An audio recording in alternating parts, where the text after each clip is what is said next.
오늘 아침 우리 사무엘하 16장의 말씀은 이제 다윗이 아들 압살롬을 피해서 도망하는 과정 속에서 이제 만난 이 시바, 무비보셋의 종 시바, 그리고 베냐민족 속의 시므이, 이 둘과의 그 만남이고, 그리고 이제 예루살렘으로 이제 드디어 입성한 압살롬이 아히도벨의 계교를 통해서 다윗 왕의 후궁들과 동침을 하는 이런 사건이 오늘 16장의 내용입니다.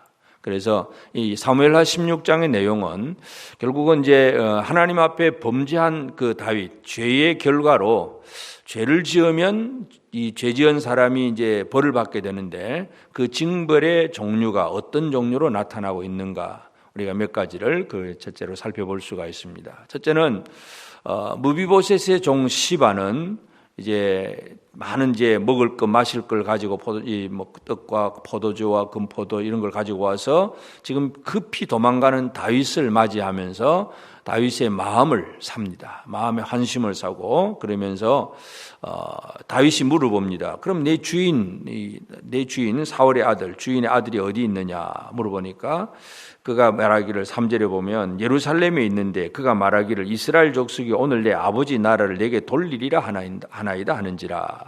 그러니까 지금 시바가 거짓 증언을 하고 있습니다. 거짓말을 하고 있는데 이 무비보셋이 오늘 막 이제는 다윗이 쫓겨나니까 이제는 이 사울의 그 가문이 다시금 번성하게 될 것이다, 이제 이런 식으로 얘기하는데, 조금만 생각을 해도 사울의 가문이 일어나는 일이 아니라 아들 압살롬이 지금 정권을 잡고 그렇게 반역을 일으킨 것인데, 다윗은 이 말에 대해서 그냥 넘어가 버립니다. 쏘가 넘어가는 것. 그러니까 범죄한 결과로 첫 번째 다윗은 어떤 지혜, 총명, 판단력 이런 것들이 다 사라져 버렸습니다. 그래서 겉으로 어떤 선물만 주면, 내가 지금 급한데, 내가 힘들고 목마른데 낙이 또 갖다 주고 마실 것 갖다 주면 그러면 무조건 좋고, 그래서 뭐 이것저것 따져보지도 아니하고 그냥 시바에게 다윗이 그런 얘기를 합니다. 내 주인에 있는 모든 것이 다 내 것이다. 내 것이다. 그런 얘기를 합니다. 그래서 이 하나님 앞에 올바로 살지 못한 죄의 결과는 이 땅에서 뭔가 열심히 사는 것 같지만 진정한 참된 지혜를 잃어버리는 생활이 됩니다. 두 번째는 이제 또 베냐민족 속에 시므이라고 하는 사람이 등장을 하면서 도망가는 다윗을 향해서 저주를 퍼붓습니다. 막 티끌을 날리면서 이 다윗을 향해서 저주하는, 막 욕을 합니다. 그래서 7절에 보면 피 흘린 자여, 사악한 자여, 가거라 그러면서 많은 이 저주를 퍼붓는데, 이제 다윗과 함께 도망한 아비새가 이걸 가서 그냥 빨리 죽여버리고 싶은데, 그런데 다윗은 그것을 죽이지 말라고 얘기를 합니다. 그러면서 11절에 또 다윗이 아비새와 모든 신하들에게 이르되 내 몸에서 난 아들도 내 생명을 헤아려 하거든 하물며 이 베냐민 사람이라 여호와께서 그에게 명령하신 것이니 그가 저주하게 버려두라. 다윗은 이 죄의 결과는 저주, 조롱을 받고 욕을 먹는, 뭔가 눌려있던, 학대받았다고 생각하고 손해봤다고 생각하는 사울의 집안, 베냐민 집안, 지파의 그 사람으로부터 막 저주와 욕을 이제 퍼부어도 그것을 이길 힘도 없고, 또 물론 다윗은 하나님께서 저주하게 하신 것이다, 이제 일단 그렇게 생각을 하고 그대로 내버려 두라고 하지만, 하여튼 이 죄의 결과는 바로 그런 저주, 막 퍼붓고 욕을 하는 이제 이런 얘기들. 그 다음에 이제 또 다윗은 도망을 나왔고 압살롬의 무리들은 이제 예루살렘으로 들어갔습니다. 드디어 그들은 이제 나라를 이제 왕으로, 그렇게 압살롬을 왕으로 세우고 그렇게 섰는데, 아히도벨이 제일 먼저 계교를 베푸는 것은 이 새롭게 시작된 이 나라가 과연 백성들의 입장에서는 아버지를 쫓아낸 아들이 과연 아버지와의 그 관계 속에서 왕권을 세울 수 있을까 하는 의아심이 있습니다. 그래서 이 아히도벨의 계교는 이 아들이지만 아버지의 후궁을 취해서 그들과 관계를 맺는, 이걸 아주 대낮에 드러내놓고 장막 치고 그곳에서 그 일을 하게 함으로써 온 백성들로 하여금 일단 아들이 아버지를 향한 뭔가 관계가 완전히 틀어져 있고 또 그로 인해서 이 압살롬이 힘을 내어서 뭔가 왕권을 유지하기 위해서 애를 쓰고 있구나 하는, 그러니까 자기와 함께한 사람들에게는 안도감을 줄 수 있는 그런 것이 이제 아히도벨의 계교입니다. 물론 이것은 이제 하나님께서 나단 선지자를 통해서 이미 예언하신 내용이기도 합니다. 너는 비밀리에 밧세바를 취하지만 모든 사람들은 이제 백주에 대낮에 너희 아내를 취하게 될 것이다 하는, 그것이 바로 하나님께서 이미 벌에 대한 예언인데, 그러니까 이 형벌, 죄에 대한 벌이 뭐냐 하면 이와 같이 수치를 당하는 겁니다. 아버지의 후궁들이니까 아내와 아내들과 같이요. 아버지의 아내가 바로 이 아들에 의해서 이렇게 강간을 당하는 것, 그것은 얼마나 백성들에게 있어서는 수치스러운가 하는 것을 보여줍니다. 그래서 다윗에게 욕을 먹이는 것, 죄의 결과가 이렇습니다. 이 다윗의 죄의 결과가 바로 지혜와 총명을 잃어버리고 저주와 조롱을 받고 자기의 부끄러운 수치가 드러나는 것, 이런 것들이 바로 죄의 결과이고, 그래서 오늘 우리는 이 죄라고 하는 것이 얼마나 심각하고 그 죄 때문에 우리가 얼마나 어려움을 당하는가 하는 것을 알고 있는데, 그렇지만 우리는 예수 그리스도 안에서 이 모든 이러한 수치와 어떤 이 저주와 형벌, 이 욕을 먹는 이것들이 예수께서 대신 당하셨다는 것, 십자가의 죽으심이라고 하는 것이 바로 대신 당하는 일입니다. 그래서 예수님은, 물론 예수님이 지혜를 잃어버린 건 아니지만 가룟 유다가 배반할 때 그냥 쏘가 넘어가 주는 것입니다. 예수님은 대신 그걸 당하기 위해서 쏘가 넘어가 주고, 십자가에 달렸을 때 많은 사람들이 막 내려오라 그러면서 막 조롱을 하고 욕해도 한마디도 그들에게는 대답하지 않고 있는 저주를 그대로 다 받아들이시고, 십자가에 달린 자체가 수치입니다. 겉옷과 속옷을 다 벗겨진 상태로 높이 달려있다는 게 얼마나 부끄러운 일인지 모릅니다. 그 수치를 당하는 것, 결국은 이 죄의 결과로 나타난 모든 일들은 지금 다윗이 당하는 일이지만, 그러나 이 모든 죄의 결과들은 우리가 당할 일인데, 죄를 지은 우리가 당할 일이지만 예수 그리스도 안에서 대신 예수님께서 다 당하심으로 우리에게는 다른 새로운 은혜가 주어졌다는 것. 그래서 예수님 보내신 그 성령으로 우리는 지혜로운 자가 되고 하나님을 아는 이 뭔가를 분별할 수 있는 지혜를 얻은 것이고, 저주와 조롱이 아니라 축복의 말을 들을 수 있게 되고, 우리의 수치, 우리 죄악은 하나님께서 등 뒤에 던지심으로 다 죄는 덮어버리고 가려진 것, 이것이 오늘 우리가 누리는 은혜입니다. 그래서 이 죄의 결과라고 하는 것은 참 우리가 결코 받고 싶지 않은 것들입니다. 욕먹고 싶고 이렇게 수치가 드러나는 걸 좋아할 사람이 아무도 없습니다. 그러나 그것은 분명히 하나님께서 공의로 심판하시면 모든 죄의 결과는 그런 것들을 당할 수밖에 없다는 것. 그러나 우리는 예수 그리스도 안에서 이 모든 문제가 해결되었다는 것, 오늘 이 아침에 우리가 다시 한번 그것을 기억할 필요가 있습니다.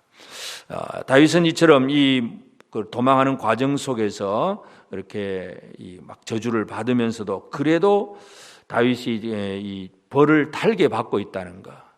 그냥 이 아비새가 저 시므이를 죽일까요 하니까 죽이지 말라고 얘기하는 것. 여호와께서 그로 하여금 다윗을 저주하게 하신 건지 뭘 알 수 있느냐, 그러면서 벌을 달게 받습니다. 그러면서 12절에 보면 혹시 여호와께서 나의 원통함을 감찰하시리니 오늘 그 저주 때문에 여호와께서 선으로 내게 갚아주시리라. 하나님이 어떤 분인가를 다윗은 알고 있습니다. 비록 죄는 지었지만 하나님은 하나님의 백성들이 원통한 일을 당하면 하나님은 그것을 살피시고 갚아주시는 하나님이다, 이걸 알고 있기 때문에, 그러니까 죄에 대한 형벌도 주시지만 억울함에 대한 호소도 들어주시는 하나님이라는 것을 알고 있기 때문에 다윗은 자기의 처지를 그 억울한 처지에 그대로 그냥 내버려 두고 하나님의 은혜, 하나님의 자비를 기다리는 그런 삶을 살고 있습니다.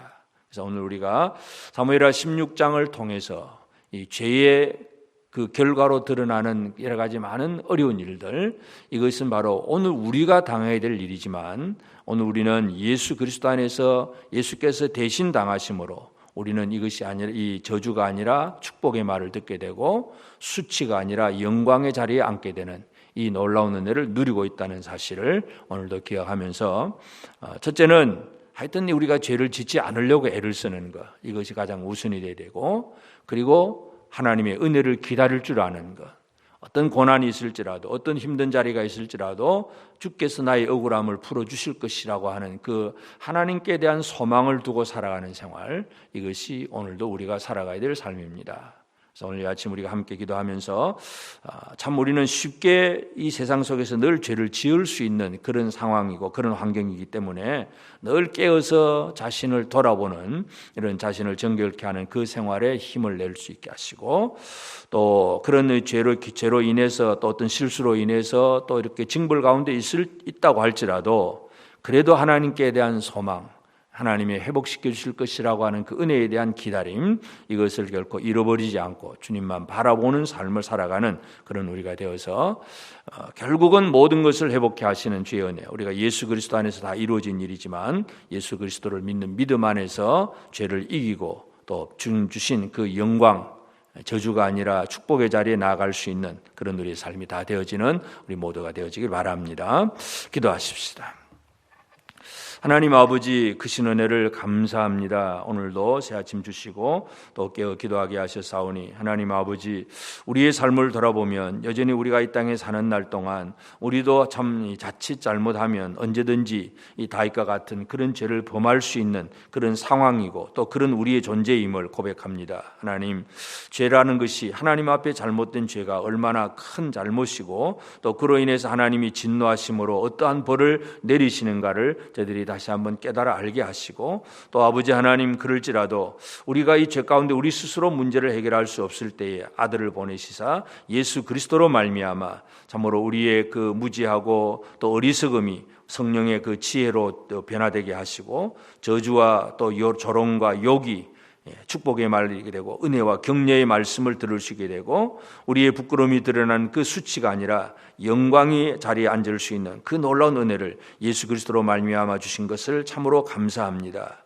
우리가 받은 은혜를 다시 한번 기억하고 늘 깨어서 다시는 이러한 죄의 자리에 빠지지 않도록 경각심을 가지고 늘 깨어있는 우리 성도들의 삶이 되도록 도와주옵소서. 우리가 이 세상에 사는 날 동안 이 세상의 어떤 문화와 풍조와 우리를 향한 그러한 유혹과 또는 어떤 위협과 여러 가지 많은 우리를 넘어뜨리려고 하는 그 세력 속에서 결코 넘어지지 아니하고 말씀 위에 든든히 쓰고 예수 그리스도 안에서 든든히 서서 믿음으로 승리하는 생활을 우리 온 성도들이 살아가도록 도와주시옵소서. 오늘도 모든 것 다 주장하시고 사랑하는 성도들의 가정과 직장과 사업장과 우리 자녀들의 학교 생활과 모든 곳에서 주의 도우신 은혜가 넘치도록 아버지 하나님 함께하여 주시옵소서. 이 아침에도 늘 깨어서 말씀으로 기도로 하루를 시작하는 모든 이들이 주의 도우신 은혜 속에서 든든히 서서 아버지 하나님 위로부터 공급하시는 풍성한 은혜를 누리며 살게 하옵소서. 우리 온 성도들이 매일매일 하루하루를 말씀 안에서 든든히 서서 살아갈 수 있도록 온 성도들의 가정과 성도들 한 사람 한 사람 그 심령 속에 하나님 아버지 풍성한 은혜를 더하여 주옵소서. 이 아침 기도하는 모든 성도들의 기도를 주께서 들응답해 주실 줄 믿고 감사하오며 예수님의 이름으로 기도드리옵나이다. 아멘. 하늘에 계신 우리 아버지, 아버지의 이름을 거룩하게 하시며 아버지의 나라가 오게 하시며 아버지의 뜻이 하늘에서와 같이 땅에서도 이루어지게 하소서. 오늘 우리에게 일용할 양식을 주시고 우리가 우리에게 잘못한 사람을 용서하여 준 것 같이 우리 죄를 용서하여 주시고 우리를 시험에 빠지지 않게 하시고 악에서 구하소서. 나라와 권능과 영광이 영원히 아버지의 것입니다. 아멘.